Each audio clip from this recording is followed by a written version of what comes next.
Pulira njagala kuba Nuupu Mbooko muliwa njagala kuba ku Mbooko aba Nuupu omanyi kati emigo mipya emmundu mpya buli kimu Twogirira ssaawa zino eno byebekuula bibyo byongedde ddala okubeera nga byonooneka nkugambye Eddie Kenzo wamu ne ttiimu ye mututte mpaka wa President Museveni bamugobe lwaki byonna ogenda kubeera nga obinyoka naye no video nkugambye very emotional bino byonna His Excellency Robert Kyagulanyi Mujugire yabyogera ku ino video njagala mugitambuze etukire abo bayimbi abadde baagala okwekyusa okuva mu red okudda mu yellow anytime from now naye nga tetunagendayo mbadde nsaba ino video osoko jimpereka like abenga kasotambula katukidde obona abandi yagala kumenya kwino information omaze subscribing kale katugendere mu chat lese olunaku olwaleero olunaku lwayonga bwenkugambye byebekulu bamutadde ku nninga bagamba nti no yali mu kubeera nga aluga abayimbi ba NRM era abayimbi ba NRM mbu sente ze bali mu kujja mu kampeni za President Museveni ebyaddala tewali kyamakulu kye bali mu kubeera nga babikola mu njago sokolinze bebekulu before all this saga tumaye tuyongere ne Eddie Kenzo biki byayogedde kubanga bino byo njagala tubifollowing with caution.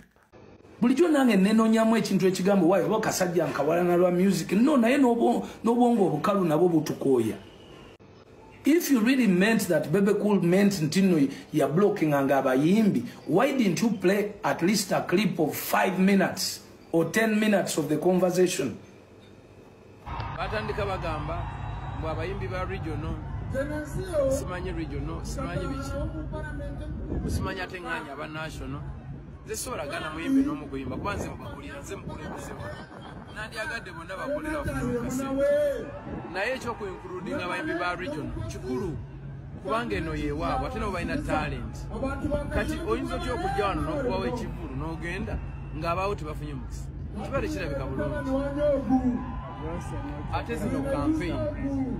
ate zino campaign Museveni president wa Uganda wa bonna bw'abazze abantu be balina omuwero kaminga okubira ddala kuba kalico otegera abakyala bano ab'ebibiina mpaka ate ku bayimbi abali regional mpaka ku national all of us naye kati engeri gye bali nti group C naki n'okwagala okuplayinga kaadi ezitanyuma tisi kyakweka kino ensi yonna ekiraba okitegera okujjawo nga ne group side neebudde nekola ki kubanga ffe tewabaliwo abantu abo yali abeddeko ng'ayimba ne tujjako microphone oba ne wabaawo ebyuma nga bifa kunze all the time kuvira ddala neeyo bize bibaawo abaana baze bagoberera musobola otemamu emirundi gye nze ku stage nga bwe bivaako muteme mubiraga abantu naye saagala nnyo okubeera mu mawulire mu complaininga nze ne hasira I don't complain. Yes, nyine ensonga emu gye mbadde njagala okwogerako briefly. Omwami Bebe Cool osusse w'okulina okukoma. Omwami Bebe Cool kye ngamba osusse w'olina okukoma. Indeed osusse. Bebe Cool emyaka gy'olimu wali badde mu investments z'amataka nga waliwo emirimu egimu gy'otakyakola nga ggwe.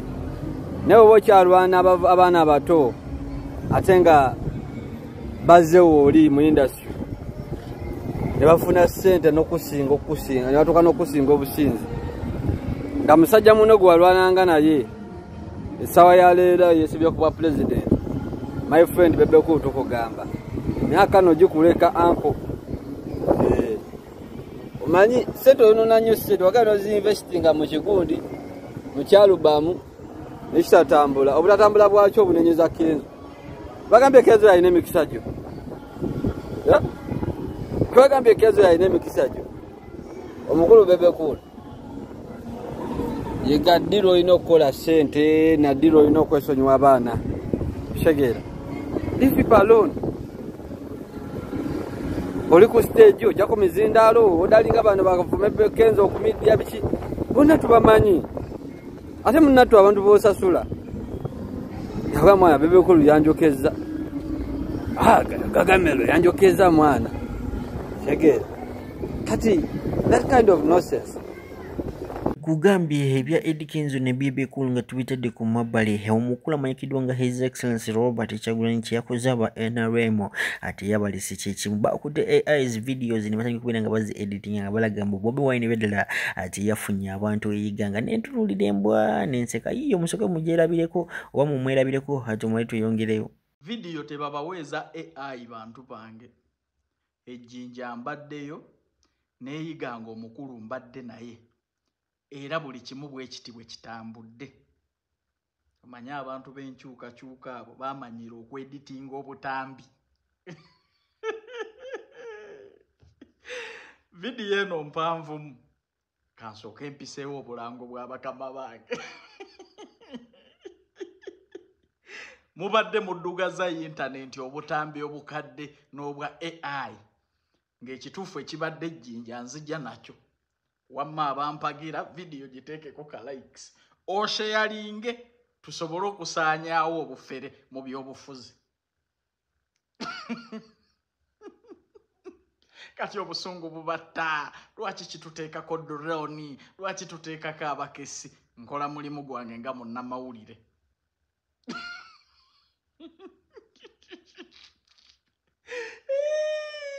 Abantu b'enkyukakyuka mulumwa. Nze ne bw'olimpemula enjuba okutuuka n'egweri toyina ky'oyinza kunkyusaako toli Katonda. Wamma ayagala okugenda ebweru sooka okwate peni n'olupapula neetaaga abaana ab'obuwala n'ab'obulenzi. Sente z'oteekamu nga visa ekuli mu ngalo. Input ng'akutawaanyaamu guno omulimu oteekamu akasente katidi ddala. Abavubuka okuva ku myaka 20 bya King Saha nabyo nkugambye bikiyungirira ddala okubeera nga habikalopo. Omukulu amanyikiddwa nga Balonyo ono y'omu ku promoters abamanyi avuddeyo n'ategeeza gavumenti y'Uganda ngamba nti nibeddala okana kasajja mutakasasula agenda kubafuukira ekizimu. Kasasula sente zaako ziyateeka mu promotion awo mu biveemu. Njagala kumanya ebirowoozo byammwe mu comment section. Muloozi beddala King Saha asobola okusuula Honorable wa Minister Kasolo. Beera nga otuwa endowooza mu comment section. Mujjukire bulungi asobola okukakanya Bebe Cool. Akasajja sikangu ako. Tusaba okusooka okunakuwalirako mikwano gyaffe abasabiddwa mu konsati zaabwe. Manyi kyekitegeeza omuntu okukola omukolo okukola concert ne bagistopinga nga tosoloozezza. Abantu bano oba naddala police oba security ekintu kino tukibanyonyodde ebbanga ddene ne tubagamba nti omuntu nga toyagala concert yeekole tomukiriyalinga kuteekamu ssente endala. Naye ensobi zigenda zidda kale ne bajja boogera ebintu by'ekijega mbu tetulina security. Gwe tolina security naye gwe wampa olukusa n'oŋŋamba nkukiryalinze genda oteeketeeke. Olaba edduwa nziramu nkigamba nti dduwa eno nze musajja musiraamu y'otegeka nga omuceere gwe gwegulidde na biki okukeera ne bagisazaamu nga wayisa abantu bali omuceere esobola okuleta pressure.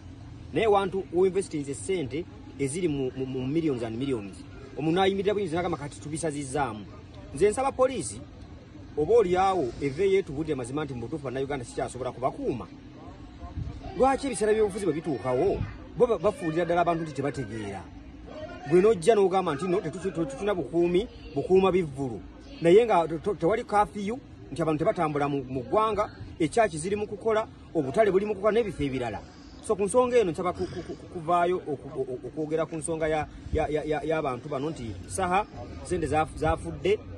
Kati ne walukaga we bazzeemu bamugamba naye tagenda kola show kubanga police ina security. Bwebanga police tesobola kukuuma front page ekifo ekizimbe kiri mu kikomera nga police gamba tesobola kukuuma show ya walukaga then kibi nnyo. Olowooza kino tekiri designated ku kampi y'abantu abamu lwaki ere ababesayijjemu babalabikanga ab'oludda olumu be ba victims mu nsonga eno. Salamu alaikum Hajati Nakalembe omusomi w'edduwa. Bw'oba wenyiye embeera embi yankusomere ku dduwa. Abali ebweru mirimu gigaanye papula zeesibye kino kyekyoto kwensabira omukisa kobe ng'odiriddawa wali wenkusabira n'ofuna emikisa.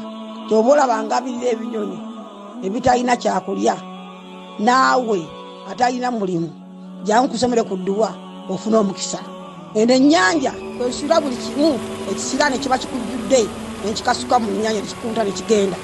Nze Hajati Nakalembe kambawo ennamba yange yeeno 0752375 temuddeeyo ne mwebakira ebizibu mukole ku nnamba yange eno.